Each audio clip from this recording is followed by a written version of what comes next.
Hey guys, it's me again, Greg with DadPad Gaming, coming at you with yet another review, this time for the long-awaited, highly anticipated, at least by a certain group of people, Digimon Survive.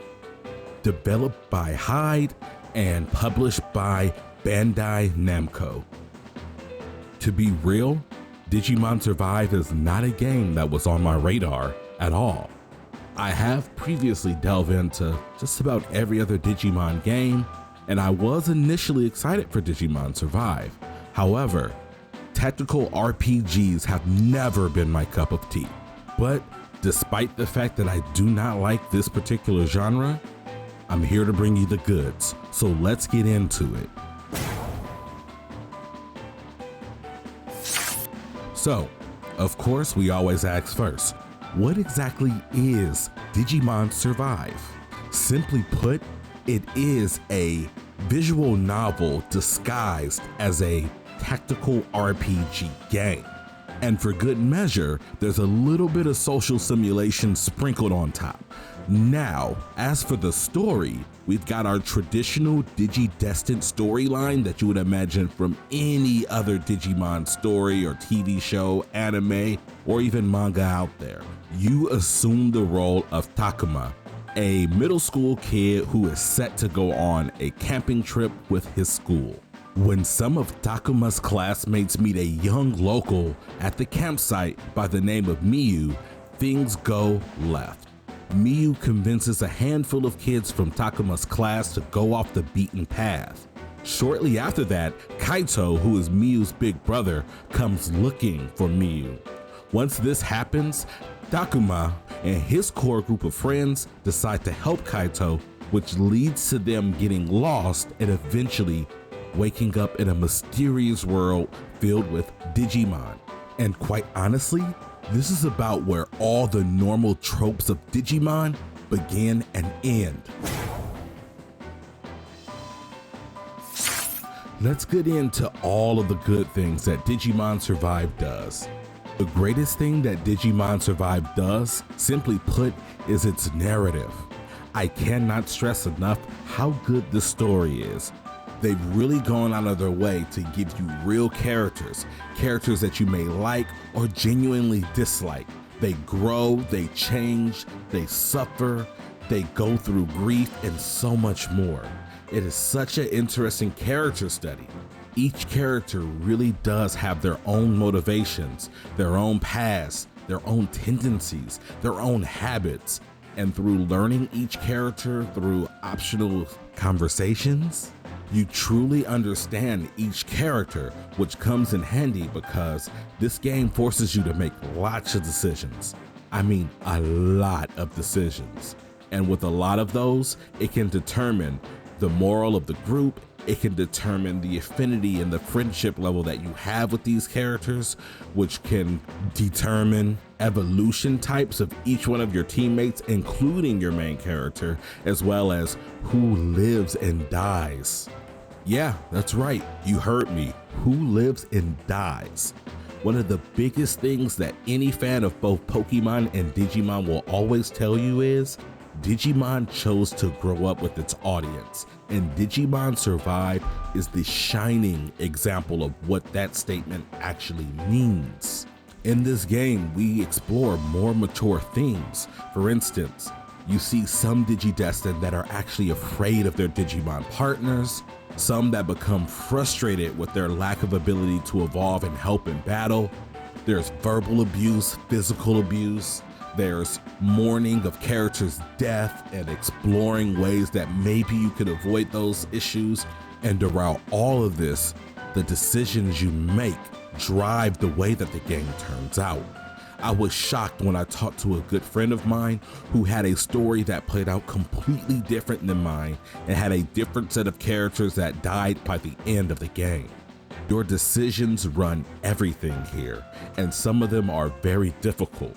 And I must applaud the developers because Digimon Survive has a lot of moments where you make decisions that aren't always black and white. There are times when your characters and your party are acting erratic and you have to decide who to trust, the erratic guy or the rational guy. And in particular, there's one event that forces you to make a decision on who you can trust in a scenario where you've just come out of being betrayed.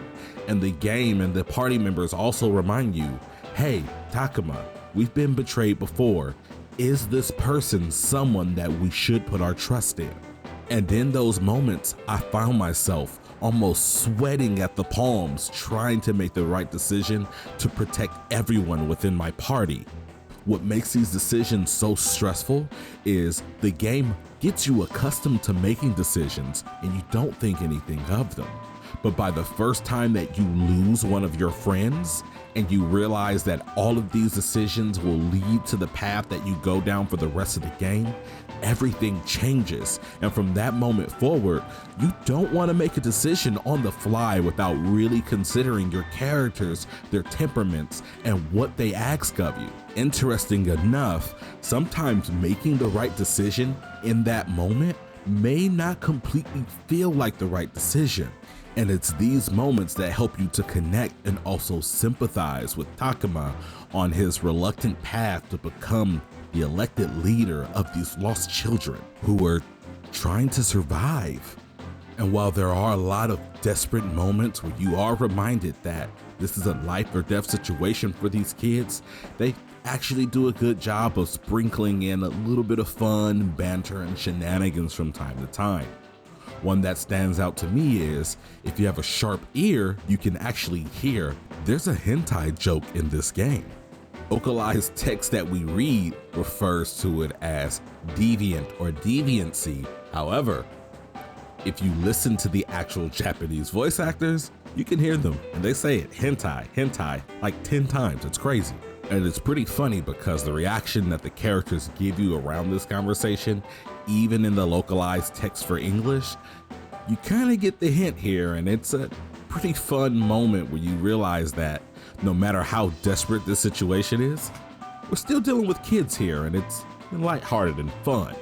Those moments never last too long because, again, Digimon Survive can and will kill any of your party members, and some of the death scenes are pretty gruesome.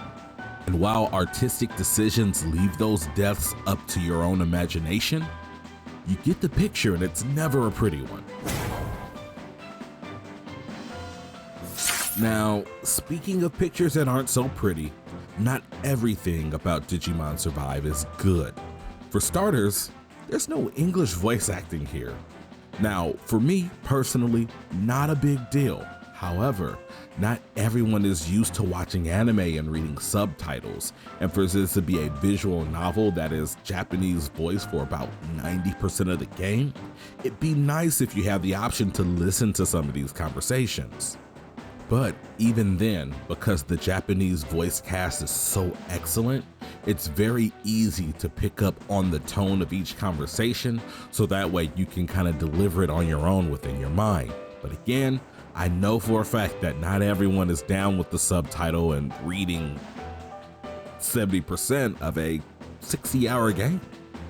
And yeah, 70%.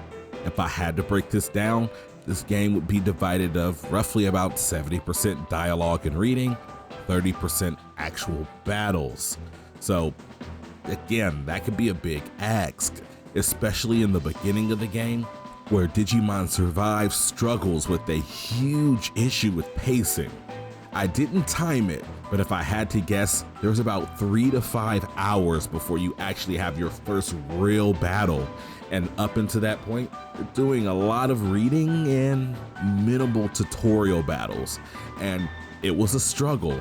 Personally, for me, I didn't know that this was a tactical RPG and a visual novel at the time that I started it, and it really put me off, and I was very caught off guard by the fact that I was doing as much reading as I was without any real gameplay up until that point.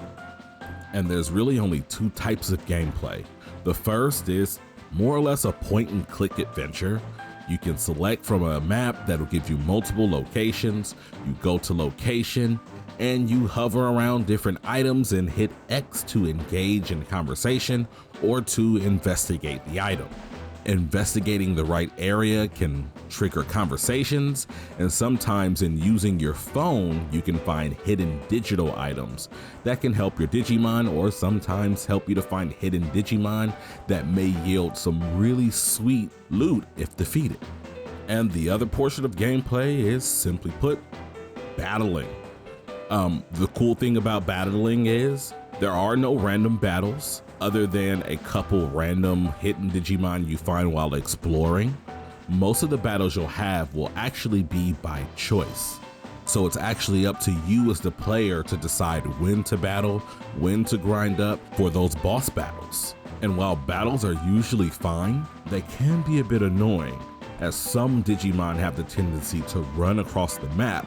And with this being a tactical RPG based on a grid-based field, it can prolong battles that are sometimes meant to only take a couple rounds to complete. I'm looking at you, Miramon. You can also choose to talk to your enemies in battle on certain occasions, and this works just like the recruitment system in Persona 5, just not as detailed. Once you've answered a series of random questions, you have the ability to ask that Digimon to join you, which you'll get a percentage possibility on if it will or not, or you can simply ask for an item. And honestly, the item is always the safe way to go, because sometimes those percentages are really low and you can find yourself redoing battles over and over and over again, trying to get your favorite Digimon to join your party. What I discovered about a third of the way through the game, if you hit the pause or options button, you can actually retry a battle from scratch and try to catch that Digimon again. However, it's not necessarily the way that the game is intended to be played, and it's a little cheesy, but I know that some gamers out there aren't opposed to a little bit of cheese in the games of their choice. In the end, Digimon Survive is really good. Quite honestly, it's the biggest surprise for me of the year, and probably one of my favorite games of 2022 at this point. While Digimon Survive isn't a title that I could recommend to just anybody, for anyone who's slightly interested in the Digimon brand, or maybe if you're someone who enjoyed games like Persona, this is definitely right up your alley. But despite Digimon Survive being a niche title, I still have absolutely no problem giving Digimon Survive a 9 out of 10. As always, guys, thank you so much for sticking it through to the end of this video. If you made it here, I appreciate you to the moon and back. For anything gaming related, anime related, nerd related in general, keep it locked right here on Blerd Lines Podcast YouTube channel. And if you want more Digimon Survive content, click on the recommended video here, where you can check out the spoiler cast featuring me and friend of BLP, D-Rain TV, as we break down our personal experiences with Digimon Survive. Thanks again, guys, and have a wonderful day.